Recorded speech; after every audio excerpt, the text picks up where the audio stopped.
باشا كون واثق انه بعد هذا الفيديو ما في حدا في الامارات الا ما راح يجي لعندك.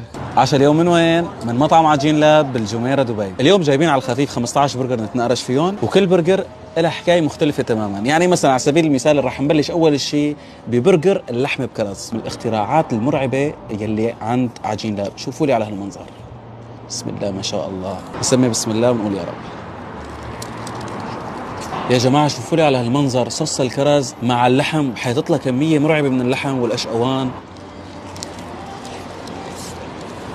هالبرجر جدا جدا طيب، لذلك جبت لكم 50% خصم خلال أيام الأسبوع. برجر بالسجق، شوفوا على هالمنظر، بسم الله ما شاء الله. هو دخيل الله، لك منغنغة نغنغة بالأشقوان والجبن.